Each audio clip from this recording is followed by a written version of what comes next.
Hello student, मैं राज sir राज physics classes में आपका स्वागत करता हूं। तो चलिए आज हम लोग देखने जा रहे हैं भारत में राष्ट्रवाद। ठीक है, भारत में राष्ट्रवाद, और ये काफ़ी वीवीआई होने वाला है आज का। तो ये याद रखना है, भारत में राष्ट्रवाद। बता दें, इतिहास का 10th के जो ना चौथा चैप्टर है, 10th का चौथा चैप्टर है। हम लोगों ने बहुत सारा जो है ना ऑब्जेक्टिव देख लिए। अब आज जो है सब्जेक्टिव का बारी है। ठीक है, तो आज हम लोग देखेंगे सब्जेक्टिव। तो जितने भी हैं कॉपी कलम लेके बैठिए, नहीं तो एक बार समझ लीजिए, उसके बाद दूसरे बार जो है उम्मीद करते हैं आप वीडियो देख के क्या कीजिएगा कि उसको नोट कर लीजिएगा। काफ़ी वीवीआई है, इससे एक भी जो है ना ऑब्जेक्ट जो है क्वेश्चन एग्जाम में बाहर नहीं जाएगा। ठीक है ना। तो चलिए जो है ये 10th के लिए और 12th के लिए रामबाण साबित होगा। ठीक है ना, सब्जेक्टिव, जो कि हम पहली बार करवा रहे हैं। तो चलिए जो है पहला क्वेश्चन है, आप लोग जितने भी जुड़ गए हैं फटाफट जो है कमेंट कर दीजिए और एकदम आराम से आज जो है ना देखते चलना है। ठीक है, भारत में राष्ट्रवाद के उदय के जो है ना सामाजिक कारण। देखिए, भारत में राष्ट्रवाद के उदय के, 1 मिनट रुक जाइए। ठीक है,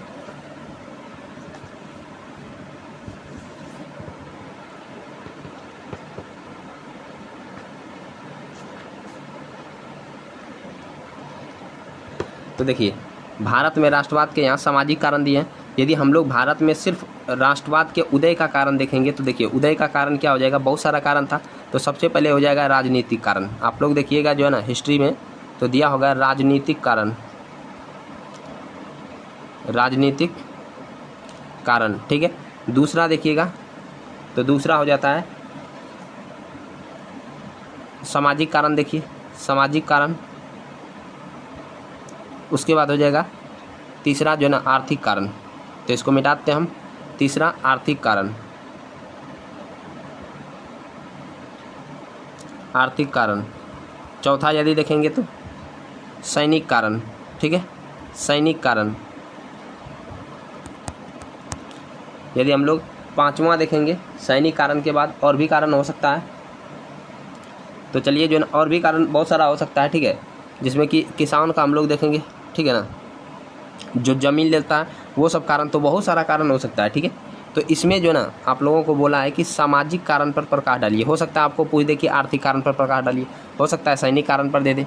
ठीक है, तो ये सारा जो ना इम्पोर्टेंट है। अब देखिए सामाजिक कारण में क्या है कि समाज में बहुत सारे जो ना जो बुराई फैला था। ठीक है, मान लीजिए कि समाज में बुराई था कि विधवा प्रथा, ठीक है, बाल विवाह, उसके बाद सती प्रथा, ये सब को अंग्रेज जब ख़त्म करने लगे तो इससे जो है ना लोगों के भावनाओं को ठेस पहुंचने लगा। ठीक है, तो उसको लगा कि अंग्रेज हम लोगों के जो है ना समाज में इंटरफेयर कर रहा है, इससे जो है ना ये एक सामाजिक कारण था। ठीक है, उसके बाद यदि हम देखते हैं आर्थिक कारण, तो आर्थिक कारण में क्या था, आर्थिक कारण तो इसमें क्या है कि जो है ना जितने भी यहाँ भारतीय थे, भारतीय जो लघु उद्योग जो है ना अपना बना रहे थे, अपना जो है ना उद्योग जो स्थापित किए थे, तो उस पर क्या करने लगा अंग्रेज़, काफ़ी जो है ना टैक्स लगाने लगा, जिसके कारण इसका बना हुआ सामान जो है ना काफ़ी महंगा बिकने लगा।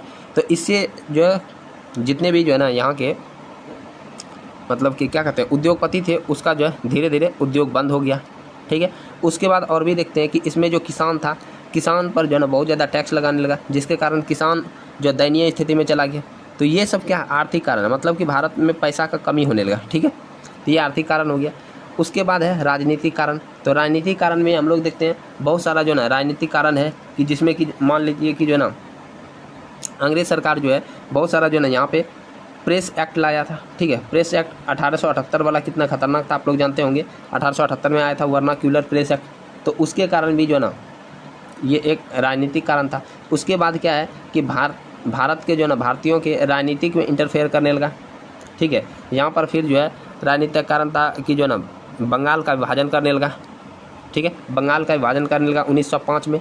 तो ये बताए हुए थे, लाइव क्लास में भी बताए थे उस समय, जो मतलब कि जो है ये जो हम लोग क्वेश्चन पूछते हैं क्विज क्लास में, ठीक है, वहाँ भी बताए थे और जो है ऑब्जेक्टिव में बताए हैं। ठीक है, तो 1905 में जो है ना कर्जन के द्वारा जो बंगाल विभाजन किया गया, यहाँ भी ये भी एक प्रकार का राजनीतिक कारण था।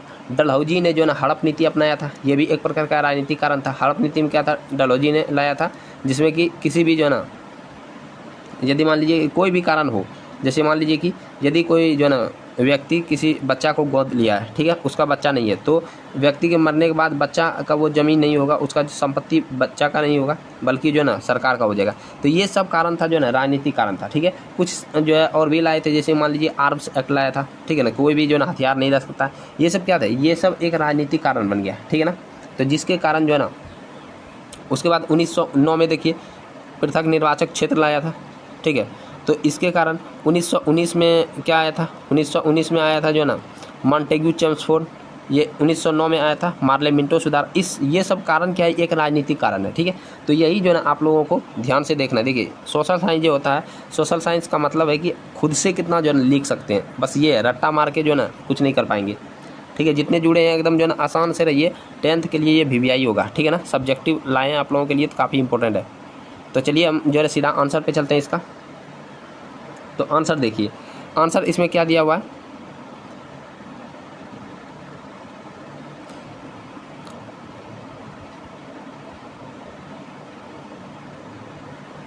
तो इसमें आप देख सकते हैं आंसर को, ठीक है ना।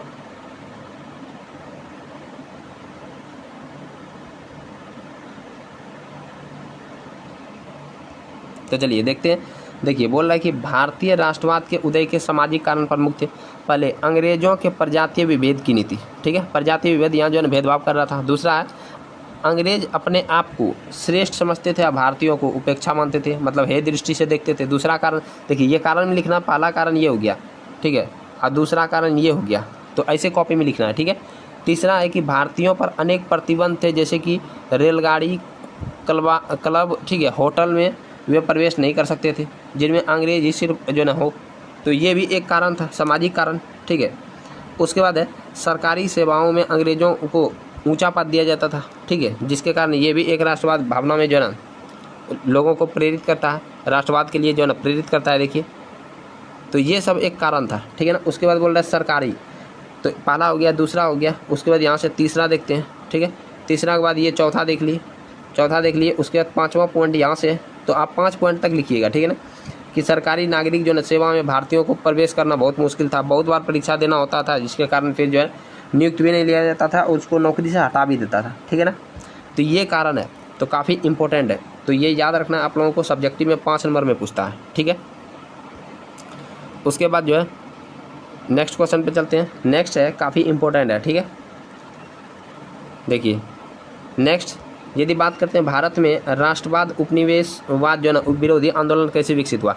देखिए आज तक ये एग्जाम में नहीं पूछा हुआ है, तो शायद ये नहीं ही पूछेगा, उतना ज़्यादा VVI नहीं है, तो इसको हटाइए, ठीक है। नेक्स्ट क्वेश्चन पे चलते हैं। देखिए हम ये नहीं चाहते हैं कि आप लोगों को बहुत ज़्यादा जो है ना टेंशन हो और बहुत ज़्यादा याद कर लें और वो एग्जाम में आए ही नहीं, तो ऐसा काम नहीं करना है, ठीक है। तो काम वैसा करना है कि पढ़ें कम और ज़्यादा आए, ठीक है ना। अगला है कि प्रथम विश्व युद्ध के भारत पर प्रभाव का वर्णन करें। ये VVI क्वेश्चन है, ये क्वेश्चन पूछता है कि मतलब जब प्रथम विश्व युद्ध हो रहा था उसमें भारत में क्या प्रभाव पड़ा इसका, ठीक है। तो देखिए प्रथम विश्व युद्ध का भारत पर गहरा प्रभाव पड़ा। विश्व युद्ध के आर्थिक और राजनीतिक परिणामों से भारतीय आंदोलन प्रभावित हुआ। ब्रिटेन ने जो है ना भारतीय नेताओं की सहमति के लिए बिना जो है ना भारत को युद्ध में घसीट लिया, बिना मतलब बिना वजह का, ठीक है, बिना वजह का भारत को जो है ना घसीट लेता है युद्ध में।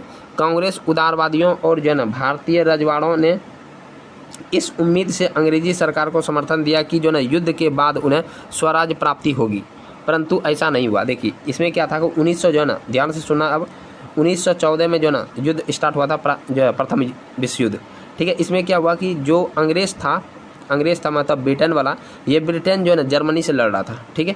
तो उस समय ब्रिटेन जो जर्मनी से लड़ रहा था, तो ये भारतीयों को जो है ना शामिल कर लिया कि यदि तुम मेरा साथ देता, हम इस युद्ध में जो है ना विजयी हो जाते हैं, तो तुमको जो है ना स्वराज दे देंगे, तुमको अपने से शासन चलाने के लिए हम दे देंगे, ठीक है। तो भारतीय इस लोभ में अंग्रेज का साथ देने लगता है, ठीक है। तो उतना तो साथ नहीं देता है, लेकिन महात्मा गांधी जब जो है ना आते हैं, ठीक है, तो महात्मा गांधी आह्वान करते हैं कि सभी जो है ना शामिल हो जाएं, अंग्रेज जो कहे हैं वो अपना वादा पूरा कर देंगे, ठीक है। तो यहीं पर जो है ना अंग्रेज ने महात्मा गांधी को भर्ती करने वाला सार्जेंट कहा था, ठीक है ना, ये भी याद रखना है। क्वेश्चन पूछता है महात्मा गांधी को भर्ती करने वाला सार्जेंट का उपाधि किसने दिया था, तो ये दिया था अंग्रेज ने ही। तो यहाँ पर महात्मा गांधी के कहने पर बहुत सारा जो है ना सैनिक भाग ले लिए, ठीक है। लेकिन क्या हुआ, जब जो है ना युद्ध खत्म हो गया, तो उसके बाद जो है ना स्वराज प्राप्ति नहीं हुआ, ठीक है। मतलब अंग्रेज कुछ भी नहीं दिया। 1918 में युद्ध समाप्त हुआ था और उल्टा जो है ना 1918 में युद्ध समाप्ति हुआ और 1919 में जो है ना रॉलेट एक्ट लग दिया। तो आदमी का तो गुस्सा जो है ना 7वें आसमान पे चढ़ गया। 1918 में स्वराज ना देने का रॉलेट एक्ट लाया, बताए थे। रॉलेट एक्ट में क्या किया था कि जिसमें जो है ना कहा था कि हम जो है किसी भी भारतीय को पकड़ सकते हैं शक के आधार पर, ठीक है ना। जैसे मान लीजिए कि हम जो है ना आपको देखे क्लास में, ठीक है, और आपको 2-4 छड़ी मार दिए, तो आप पूछिएगा कि सर काहे मारे। हम बोले शक था कि तुम जो है ना मतलब कि हमको बुरी नज़र से देख रहा है, हो सकता है तुम जो है ना यहाँ कोई दूसरे उद्देश्य से आया हो। तो ये मतलब शक के आधार पर, मतलब ये जो है ना कुछ कहा नहीं जा सकता है। तो 1919 में ये कानून को देख के भारतीयों ने इसको कहा बिना जो ना अपील, बिना वकील और बिना दलील का जो ये कानून था, इसलिए इसको काला कानून करके संबोधित किया था गांधी जी ने, ठीक है। तो इसीलिए जो है ना लोग पूरा भड़क गया। उसके बाद 1919 में जालियांवाला बाग हत्याकांड हो गया। तो ये काफ़ी जो है ना भारत पर गहरा प्रभाव पड़ा था, ठीक है। तो यहाँ बोल रहा प्रथम विश्व युद्ध ने भारतीय अर्थव्यवस्था को भी जो है ना अव्यवस्थित कर दिया। अब देखिए प्रथम विश्व युद्ध में क्या हुआ था कि जब भारतीय जो है ना अंग्रेज़ जब लड़ाई कर रहा था तो अंग्रेज़ जो है ना कोई भी भारत में जो है सामान लेके नहीं आया और इंडस्ट्री वगैरह जो है ना भारत से हटा दिया था, जिसके कारण जो है ना वो अंग्रेज़ बिजी हो गया उधर मार करने में। तो भारत में स्थिति थोड़ा सा जनता का जो है बेहतर हुआ और ये जो है ना क्या किया कि अपना सामान जो लघु उद्योग था, जो कुटीर उद्योग था, उसको थोड़ा जो है ना बूस्ट मिला, ठीक है। तो उसके बाद बोल रहा है विश्व युद्ध का प्रभाव जो है राजनीतिक गतिविधि पर पड़ा, लोगों में जागरूकता आया, ठीक है। जब जो है 1918 में जो अंग्रेज़ था, जब वहाँ से जो है ना जो भारतीय यहाँ से गया था लड़ाई करने के लिए, जो भारत आया, उसके बाद अंग्रेज़ का थोड़ा और पोल खोल दिया कि अरे अंग्रेज़ तो हम लोग जो है ना मानते हैं कि बहुत जो है ना शक्तिशाली है, पावरफुल है, लेकिन देखे थे युद्ध में कैसे एकदम डरपोक जैसा जो है ना काम करता है, पूरा एकदम डरू है, हम लोगों को आगे करता था, ठीक है। तो इससे क्या हुआ कि भारत के मानसिकता में थोड़ा सा, लोगों की मानसिकता में क्या हुआ कि एक अलग ही जो है ना अंग्रेज़ का जगह बन गया, ठीक है, कि ये सब एकदम डरू होता है, ये होता है, वो होता है। तो इसके कारण जो है ना लोगों में और राष्ट्रवाद का भावना बढ़ने लगा। तो यहाँ बोल रहा है कि विश्व युद्ध के दौरान क्रांतिकारी गतिविधियाँ काफ़ी बढ़ गया और राष्ट्रवादी आंदोलन को जो है ना बल मिला। क्लियर हुआ गया? यहाँ तक क्लियर है आप लोगों को? यस कीजिए फटाफट, या नहीं समझ में आया तो नो कीजिए, फटाफट बताइए। तो जितने भी जुड़े हैं काफ़ी इंपॉर्टेंट है आप लोगों के लिए, जो ना ये डिमांड पर हम जो है सब्जेक्टिव लाए हैं, क्योंकि कुछ जो है स्टूडेंट बोल रहे थे कि सर सिर्फ ऑब्जेक्टिव बताएंगे, क्या सब्जेक्टिव नहीं? तो सब्जेक्टिव बताएंगे, क्यों नहीं बताएंगे बताइए। उसके बाद देखिए, उसके बाद है कि साइमन कमीशन का गठन क्यों किया गया था। अब ध्यान से देखिए, साइमन कमीशन का गठन क्यों किया गया, भारतीयों ने इसका विरोध क्यों किया, काफ़ी ये VVI क्वेश्चन है। तो बताए थे साइमन कमीशन जो है ना 1900, देखिए ध्यान से पढ़िए कि 1919 ईस्वी के भारत सरकार अधिनियम में यह व्यवस्था की गई थी कि 10 वर्ष के बाद एक ऐसा जो है ना आयोग नियुक्त किया जाएगा जो इसका जांच करेगा कि इस अधिनियम में कौन से परिवर्तन जो है अब संभव हैं, ठीक है। अतः ब्रिटिश प्रधानमंत्री में, एक मिनट रुक जाइए,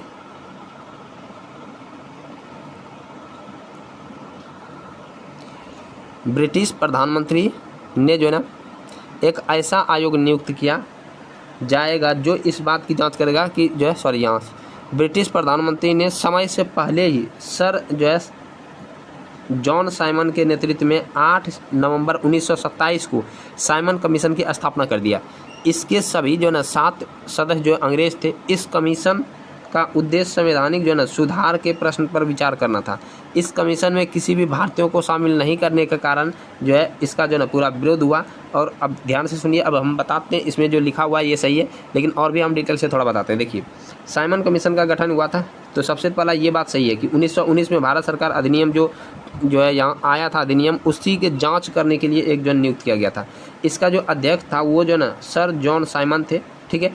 तो इसमें जो है ना 7 सदस्य थे, जिसमें से किसी भी भारतीयों को नहीं शामिल किया गया, जिसके कारण भारतीयों ने इसका विरोध किया कि यदि मान लीजिए कि आप भारतीयों को शामिल नहीं किए तो आपको कैसे पता चलेगा कि हम जो है ना मेरा स्थिति क्या है नहीं है। भारतीयों का स्थिति जानता है, तो वो यदि रहता है तो कोई दिक्कत नहीं है।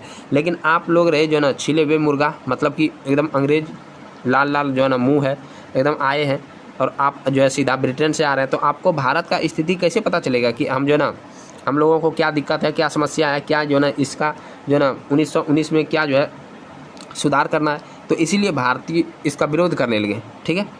और इसको आना था 10 साल में बोल रहा है, ठीक है ना, 10 साल में इसको आना था, लेकिन 1929 में आना था और ये आ गया 1927 में इसका गठन हो गया, 1928 में भारत पहुंच गया, इसीलिए इसका विरोध करने लगा।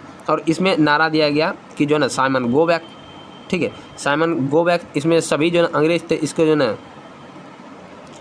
तो श्वेत कमीशन कहा जाने लगा, ये भी याद रखना है। तो क्वेश्चन पूछता है श्वेत कमीशन किसको करते थे, साइमन कमीशन को ही। तो क्या यहाँ तक क्लियर हुआ? सब्जेक्टिव है, काफ़ी इंपॉर्टेंट है, आप लोग उतार दीजिएगा, ठीक है ना। अब देखिए इसको हम जो है ना साफ़ कर देते हैं, तो जो है क्लियर है, यहाँ तक देख लीजिए, क्लियर है ना। तो चलिए नेक्स्ट पे चलते हैं हम लोग।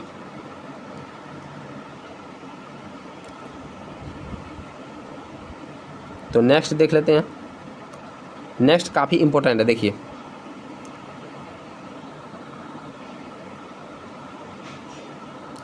नेक्स्ट है कि मुस्लिम लीग ने भारतीय राजनीति को किस प्रकार से प्रभावित किया।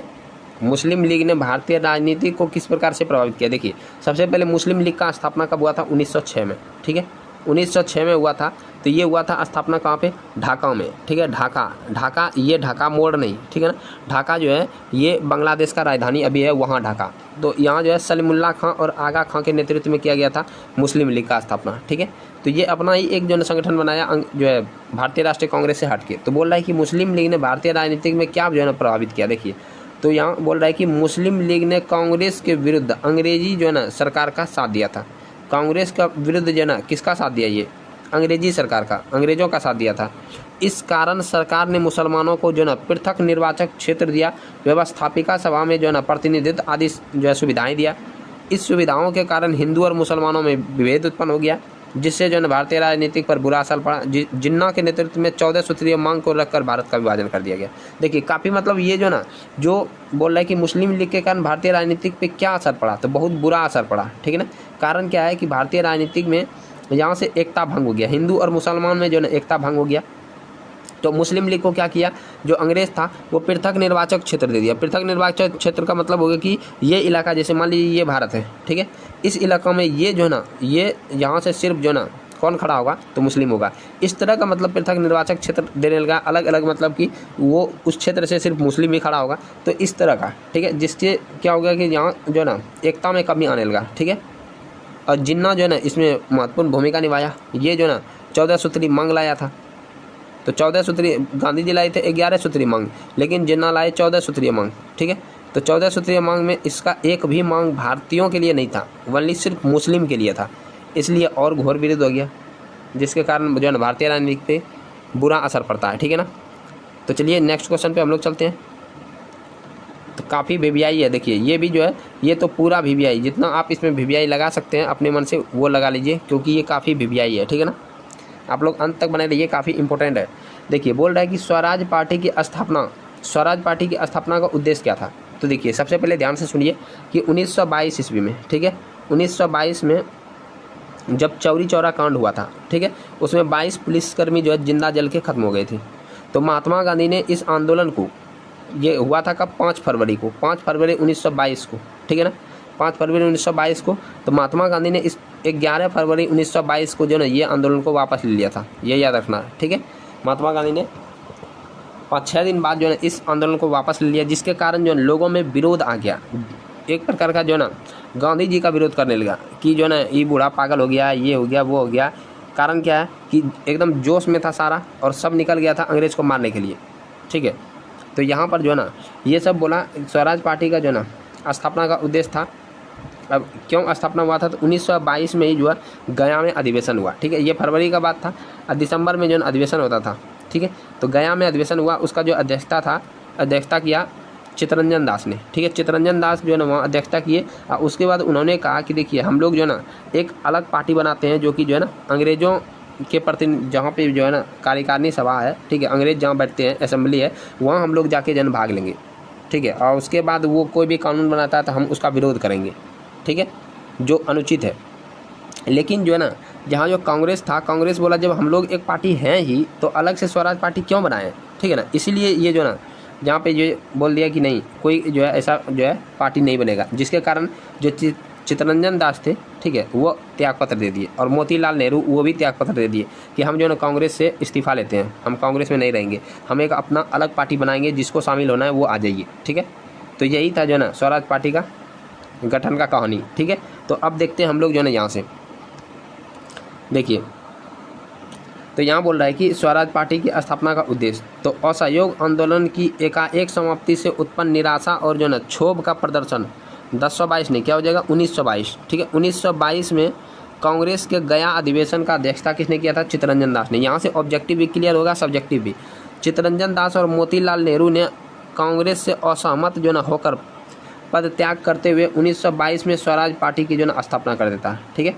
स्वराज पार्टी के नेताओं का मुख्य उद्देश्य क्या था? देखिए यह स्थापना की बात हुआ, उद्देश्य देखते हैं। तो किसने किया था स्थापना?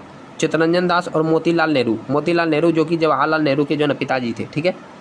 स्वराज पार्टी का मुख्य उद्देश्य क्या था? तो देश के विभिन्न जो निर्वाचनों में भाग लेकर व्यावसायिक सभाओं और जो ना सार्वजनिक सभाओं में प्रवेश कर सरकार के कामकाज में अवरोध उत्पन्न करना था। काफ़ी इंपॉर्टेंट है, ये आप लोगों को याद रखना। उद्देश्य जो ना मुख्य इतना था।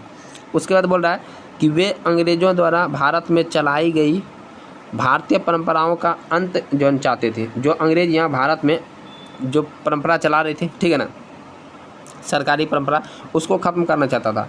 उनकी नीति थी कि नौकरशाही की शक्ति को कमज़ोर कर दमनकारी जो है कानूनों का विरोध करना और राष्ट्रीय जो है शक्ति का विकास करना एवं आवश्यकता पड़ने पर पदत्याग कर जो है सत्याग्रह में भाग लेना, ठीक है ना। तो मेन उद्देश्य यदि इतना बड़ा आप नहीं लिखना चाहते हैं, मान लीजिए 2 नंबर में जो है ना क्वेश्चन दे दिया है, तो आप यहाँ तक ही जो है ना लिखिएगा, यहाँ तक, ठीक है। ये हो गया इसका उद्देश्य, इतना तक ही लिखिए, ये भी काम चलेगा यहाँ तक ही, ठीक है। और यदि ये 5 नंबर में आता है तब यहाँ तक लिख दीजिए, कोई दिक्कत नहीं है। क्या क्लियर है ना? देखिए काफ़ी इंपॉर्टेंट है आप लोगों के लिए जो है ना हम ये इतना कर रहे हैं, और पूरा जो है ना आपके एग्ज़ाम तक हम इस तरह जो है ना आपका तैयारी करवाते रहेंगे, ठीक है ना। तो देखिए अब जो है ना नेक्स्ट क्वेश्चन पे चलते हैं। नेक्स्ट क्वेश्चन है कि ये ऑब्जेक्टिव टाइप का है। बोल रहे कि जो है गांधी जी ने चंपारण में किस जो है ना व्यवस्था के विरुद्ध किसानों को संघर्ष के लिए प्रेरित किया था? तो ये तो आप लोग जान रहे हैं, चंपारण में 3 कठिया जो है व्यवस्था था, जिसके कारण जो है ना यहाँ किसान पूरा जो है टेंशन में था, ठीक है ना। टेंशन में क्या था? देखिए चंपारण का हम यदि बता दें कि जो चंपारण है ये जो ना यहाँ पर जो किसान था, यहाँ पर किसानों से करवाता था नील की खेती। कौन सा खेती करवाता था? नील की खेती, ठीक है ना। तो नील की खेती जब करवाता था तो नील आप लोग 8 में पढ़े होंगे। नील की खेती कैसे करवाता था? लगभग जो है दिन भर उसमें जो है ना डुबा के लगभग 4 से 5 घंटा आदमी रहता था, नील को जो है हिलाते रहता था, जो है ना पूरा एकदम, जैसे मान लीजिए ये टब है, इसमें पानी है, ठीक है, खौलता हुआ पानी, इससे फिर इसमें जाता था, ऐसे इसमें नील ला के एकदम जो है ना जो उसका जो है फसल था उसमें गाड़ता था पूरा जो है ना, उसके बाद फिर दूसरे जो है अति टब में देता था, ऐसे करके जो है ना बहुत गर्म पानी में देता था। तो ये जो है एक प्रकार का जो है ना बहुत लंबा प्रोसेस था, और इसमें जो है ना लगातार 6 से 7 घंटा व्यक्ति को जो है डूब के रहना पड़ता था, हिलाते रहना पड़ता था जो नील, तो जिसके कारण जो है ना बहुत ज़्यादा कष्ट होता था। और इसमें था कि जहाँ पर एक बार खेती कर दिया नील का खेती, ठीक है, वो इलाका जो ना वो जो खेती का भाग था वो बंजर हो जाता था, बहुत उर्वरा शक्ति उसका घट जाता था। इसलिए किसान ऐसा खेती नहीं करना चाहता था, और इसको जो ना बेचता था तो जो अंग्रेज लेते थे वो सस्ता दाम में लेते थे, और किसान इसको रख भी नहीं सकते थे, रख के क्या करेंगे नील को, ठीक है ना।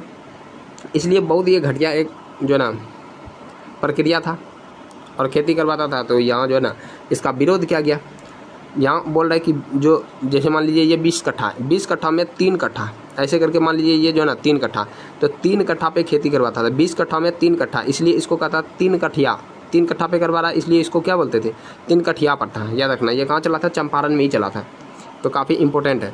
उसके बाद जो है नेक्स्ट बोल रहा है, देखिए नेक्स्ट बोल रहा है कि गांधी जी ने खिलाफत आंदोलन का समर्थन क्यों किया था? जान सकते हैं आप लोग। खिलाफत आंदोलन जो है ना मुस्लिमों के द्वारा चलाया गया एक जो ना आंदोलन था, जिसमें कि जो 1918 में जब प्रथम विश्व युद्ध समाप्त हुआ था, तो अंग्रेज और जो ना मुस्लिमों के बीच एक समझौता हुआ था, ठीक है, कि आप जो ना मुस्लिमों के साथ सम्मानजनक संधि करेंगे। जो तुर्की है, तुर्की में जो ना इसका एक खलीफा पद था, ठीक है ना, तो खलीफा मुस्लिमों का जो ना धार्मिक माना जाता है, ठीक है। तो खलीफा के साथ आप जितना भी जो है ना संधि कीजिएगा वो सम्मानजनक कीजिएगा। लेकिन 1919 में जब अंग्रेज जीत गया, 18 में जीत गया, तो तुर्की के साथ एक अपमानजनक संधि किया, ठीक है ना, जिसके कारण जो है ना सब मुस्लिम उसका विरोध करने लगा। तो गांधी जी सोचे कि बहुत अच्छा है, ठीक है ना, हम भी क्या करते हैं, खिलाफत आंदोलन का समर्थन करते हैं।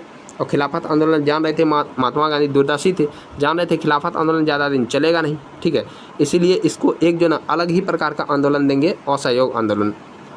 तो दिमाग लगा के गांधी जी यहाँ काम करते हैं और हिंदू और मुस्लिम की एकता को बना लेते हैं। ठीक है, यहाँ देखिए गांधी जी ने हिंदू मुस्लिम एकता के लिए जो ना खिलाफत आंदोलन का समर्थन किया, क्योंकि जो ना गांधी जी को भारत में एक और क्या भारत में एक बड़ा जो ना जन आंदोलन असहयोग आंदोलन चलाना था। इसलिए जो ना गांधी जी क्या किए, गांधी जी किए कि जो ना खिलाफत आंदोलन का साथ दिए। ठीक है, अब देखिए चंपारण सत्याग्रह का फिर से जो है जो स्लाइड कट जा रहा होगा, ठीक है ना, उसके लिए टेंशन नहीं लेना, वहाँ हम बोल दे रहे हैं तो वहाँ आपको ध्यान रखना है। देखिए बोल रहा है क्योंकि ये क्वेश्चन थोड़ा जो है लंबा ज़्यादा हो गया इसमें।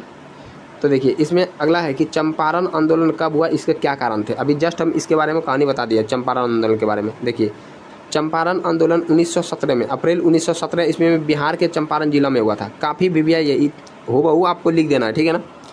बिहार में नीलहे जो ना गोरे द्वारा तीन कठिया व्यवस्था प्रचलित था, जिसमें जो ना किसान को 3/20 हिस्से पर नील का खेती करना, मतलब 20 कट्ठा में 3 कट्ठा। ठीक है, तो किसान नील की खेती नहीं करना चाहते थे, क्योंकि इससे जो ना भूमि का उर्वरता क्या हो जाता था, कम हो जाता था। उसे उत्पादन का उचित कीमत भी नहीं मिलता था। नील कौन खरीदेगा, अंग्रेजी खरीदता था, इसलिए सस्ता में खरीदता था, जिससे उसकी स्थिति जो ना दयनीय हो गई थी। तो किसानों के पक्ष को लेकर महात्मा गांधी ने चंपारण में सत्याग्रह आंदोलन की शुरुआत की। ब्रिटिश सरकार को अंततः झुकना पड़ा था। इसमें 1-2 लाइन और आप जोड़ सकते हैं, ठीक है ना। क्या जोड़ सकते हैं कि देखिए चंपारण सत्याग्रह जो हुआ था, ठीक है, इसके लिए महात्मा गांधी को किसने जो आमंत्रित किया था, तो राजकुमार शुक्ल, ये याद रखना है।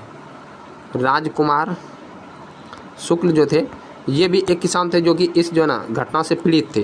तो ये जो ना महात्मा गांधी को जाके बोलने लगे कि आप चलिए जो ना चंपारण में एक बार चंपारण का स्थिति देखिए, किसान का स्थिति। ठीक है, तो इसके कहने पर ही, इसके आमंत्रित करने पर ही महात्मा गांधी चंपारण आए थे। ठीक है, तो ये भी आप ऐड कर दीजिएगा तो और ज़्यादा खूबसूरत हो जाएगा आंसर। ठीक है, तो चलिए नेक्स्ट क्वेश्चन पे चलते हैं।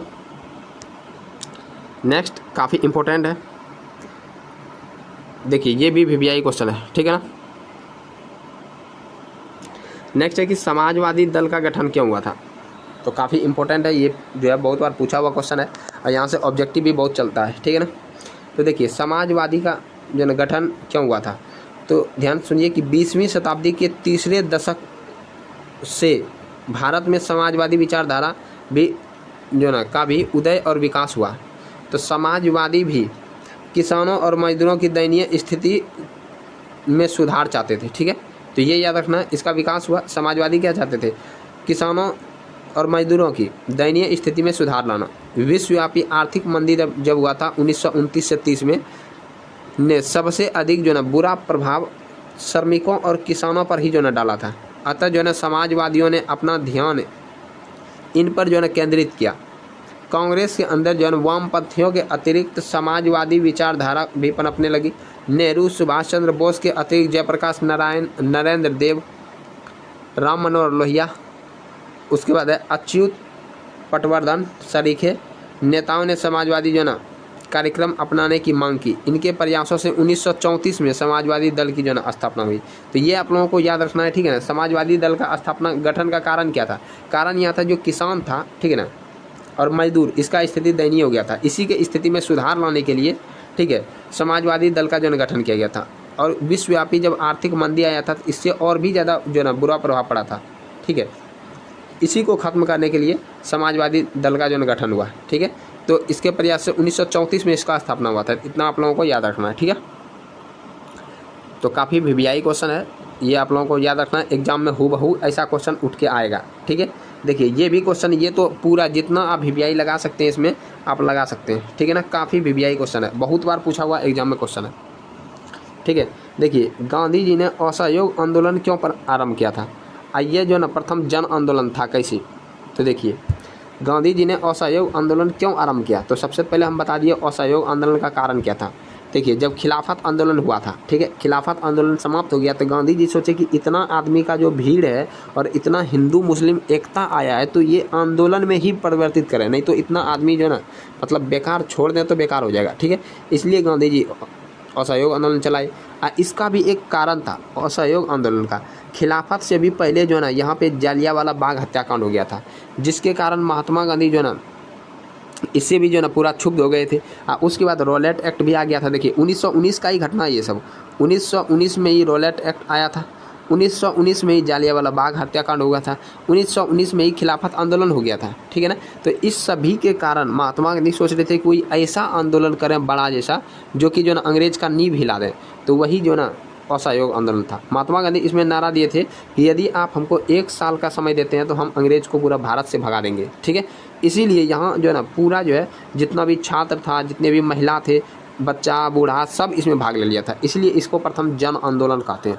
अब ध्यान से देखिए, सुनिए, यहाँ बोल रहा है कि रॉलेट एक्ट, रॉलेट कानून जालियांवाला बाग हत्याकांड के विरोध में तथा खिलाफत आंदोलन के समर्थन में गांधी जी ने असहयोग, जो स्लाइड कट रहा है उसके लिए जो है हम बोल देते हैं, ठीक है ना, असहयोग आंदोलन चलाने का जो है निर्णय लिया, ठीक है। इसका उद्देश्य स्वराज प्राप्ति करना था। क्या करना था? स्वराज प्राप्ति। इसमें समाज के विभिन्न वर्गों के लोगों ने पहली बार जो ना व्यापक रूप से भाग लिया। शहरी मध्यम वर्ग की जो है इसमें मुख्य भागीदारी रही। ग्रामीण क्षेत्रों में किसानों, मजदूरों, आदिवासियों ने भी जो है इस आंदोलन में भाग लिया था। इसलिए इसको प्रथम जन आंदोलन कहते हैं। काफ़ी जो है इंपॉर्टेंट क्वेश्चन है, तो आप लोग जो है इसको कॉपी में नोट कर लीजिएगा, ठीक है, नोट कर लीजिएगा। बहुत बार देखिएगा, क्वेश्चन बैंक में बहुत बार पूछा हुआ है, इसलिए आप लोगों को बोल रहे हैं, ठीक है ना। तो चलिए जो है नेक्स्ट क्वेश्चन देखते हैं हम लोग। आज 10 है और ये जो है ना 11, ये 12वां क्वेश्चन जो है, उसके बाद लास्ट ये आज का रहेगा, ठीक है। देखिए 1932 में पूना समझौता का परिणाम क्या हुआ? तो सबसे पहले देखिए पूना समझौता जो हुआ था, पूना कहाँ है? तो महाराष्ट्र में, इतना याद रखना है। ये है कहाँ? महाराष्ट्र में। महाराष्ट्र में जो पूना जगह है वहीं पर जो ना यरवदा जेल है, वहाँ पर महात्मा गांधी को जेल में डाल दिया था। क्यों? क्योंकि जो ना जब गांधी जी 1932 ईस्वी में, याद रखना 1932 में फिर से जो ना सविनय अवज्ञा आंदोलन स्टार्ट कर दिए। ध्यान से सुनना है। देखिए साइंस, सोशल साइंस क्या है? एक प्रकार का समझ होना चाहिए, ठीक है, समझ विकसित होना चाहिए। 1930 में हुआ था गोलमेज सम्मेलन, ठीक है, 1930 में, 1931 में भी गोलमेज सम्मेलन, 1932 में भी गोलमेज सम्मेलन, ठीक है। तो 1930 में जो गोलमेज सम्मेलन हुआ था, ये जो ना रैमजे मैकडोनाल्ड के जो ना अध्यक्षता में जो हो रहा था गोलमेज सम्मेलन, 1930 में ये इंग्लैंड में हो रहा था। यहाँ पे क्या था कि गोल मेज था, ठीक है ना, गोल मेज, और इस पे सब बैठ के जो है ना बात कर रहे थे, ठीक है। तो इसी को गोलमेज सम्मेलन कहा गया। तो 1930 में हुआ, महात्मा गांधी इसमें भाग नहीं लिए, क्योंकि महात्मा गांधी उस समय जो है 1930 में चला रहे थे सविनय अवज्ञा आंदोलन। महात्मा गांधी के और जो है ना इरविन के बीच में 1931 में समझौता हुआ था, याद रखना, उसको दिल्ली समझौता के नाम से भी जाना जाता है। 5 मार्च 1931 को ये पढ़ाए हुए थे, 1931 में हुआ था। तो उसके बाद गांधी जी जो ना जाने के लिए तैयार हुए, लेकिन वहाँ पर जाने के बाद पता चला कि जो है ना यहाँ ये तो अंग्रेज जो है ना एक ऐसा चाल खेला है जो कि पृथक निर्वाचक क्षेत्र सबको देने का बात कही है, ठीक है, जिसके कारण और फुट पड़ जाएगा। तो महात्मा गांधी उठ के यहाँ से भाग आए, ठीक है। उसके बाद फिर 1932 में महात्मा गांधी ने सविनय अवज्ञा आंदोलन स्टार्ट कर दिए। तो इसके कारण अंग्रेज क्या किया, जो है ना महात्मा गांधी को उठा के जेल में डाल दिए, ठीक है। और जब इसमें तीनों में पूछेगा कौन भाग लिए थे, तीनों सम्मेलन में भाग जो लिए थे, ठीक है, गोलमेज सम्मेलन में, तो ये भाग लिए थे जो ना भीमराव अम्बेडकर। तो अब यहाँ भीमराव अम्बेडकर जब भाग लिए तो महात्मा गांधी को ये डर हो गया कि भीमराव अम्बेडकर पृथक निर्वाचक क्षेत्र पर जो है ना शामिल हो जाएगा, ठीक है। और यहाँ पर जो है ना जो मतलब दलित जाति है, दलित जाति भी जो है ना अब अपना जो है ना राष्ट्र हो सकता है आगे जाके अपना देश बनाने लगे। तो इसीलिए जो है ना गांधी जी जेल में जो अनशन करने लगे, ठीक है, अनशन भूख हड़ताल पे बैठ गए कि जब तक हमसे जो है ना भीमराव अम्बेडकर आके बातचीत नहीं कर लेंगे, समझौता नहीं करेंगे, तब तक हम जो है ना अब जो है मतलब कि आमरण अनशन, आमरण अनशन मतलब हो गया कि जल अन्न सब त्याग दिए, ठीक है। तो इसी में जो है ना जो समझौता होता है वो गांधी और जो है ना अम्बेडकर के बीच में होता है। देखिए पूना समझौता 1932 में, पूना समझौता का क्या परिणाम हुआ? तो जो परिणाम निकला, निष्कर्ष क्या निकला? तो 26 सितंबर 1932 को पूना में जो ना गांधी जी और अम्बेडकर के बीच में जो संधि हुआ, इसको पूना समझौता कहते हैं।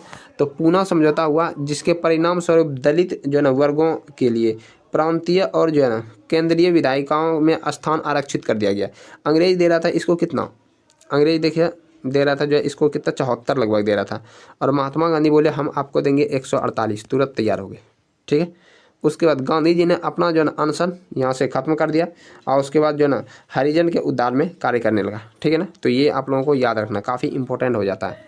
और भी इसमें ऐड कर सकते हैं थोड़ा सा, NCERT आप बुक उठाइएगा, उसके बाद जो ना और भी इंपॉर्टेंट है तो ऐड कर सकते हैं थोड़ा सा। यहाँ पूछ रहा था परिणाम, इसलिए परिणाम बताए। तो पूना समझौता जो है ना क्या है ये अभी जो नहीं बताएं, ठीक है। तो चलिए नेक्स्ट क्वेश्चन पे चलते हैं। तो नेक्स्ट तो अभी बताइए कि जो ना अब इंड करते हैं। तो चलिए ये देखिए रोलेट एक्ट जो ना आप लोगों को बता ही दिए हैं, तो चलिए इसको भी पूरा कर ही लेते हैं। भारत में बढ़ती हुई जो ना राष्ट्रवादी घटनाओं एवं असंतोष से को दबाने के लिए रोलेट एक्ट लाया गया था, जिसके अंतर्गत जो ना सरकार किसी भी व्यक्ति को बिना साक्ष्य के आधार पर, ठीक है, मतलब गिरफ्तार कर सकता था। इस अधिनियम में एक विशेष जो ना न्याय के गठन का प्रावधान था, जिसके निर्णय के विरुद्ध कोई जो ना अपील नहीं की जा सकती थी। इसका विरोध देखिए, इसके बारे में डिटेल जो ना फिर से जो नेक्स्ट टाइम बताएंगे, ठीक है। तो चलिए कैसा लगा आप लोगों को क्लास, क्या हम जो ना इस सब्जेक्टिव को कंटिन्यू रखें या नहीं रखें, आप लोग कमेंट जरूर कीजिएगा, ठीक है ना। और आज देखिए भारत और पाकिस्तान का मैच भी है, ठीक है। तो हो सकता है कि लाइव क्लास में दिक्कत हो सकता है लाइट यदि कट जाए तो लाइव क्लास में दिक्कत होगा। जो है अभी जो हम लोग क्विज करते हैं, क्विज क्लास में हो सकता है दिक्कत हो, और नहीं तो जो है ना यदि आप लोग पढ़ना चाहते हैं तो आप लोग कमेंट जरूर कीजिएगा। अभी जस्ट आपका जो है वेट रहेगा, जल्द से जल्द कीजिएगा, तब हम जो है सारा सिस्टम लगाना भी पड़ता है ना। तो चलिए जो है मिलते हैं नेक्स्ट टाइम, तब तक के लिए जय हिंद। आप लोग अपना कमेंट जरूर कीजिएगा, तभी हम ये सब्जेक्टिव वाला जो है सेशन कंटिन्यू रखेंगे, नहीं तो जो है डिसकंटिन्यू कर देंगे, ठीक है। तो आप लोग कमेंट कीजिएगा।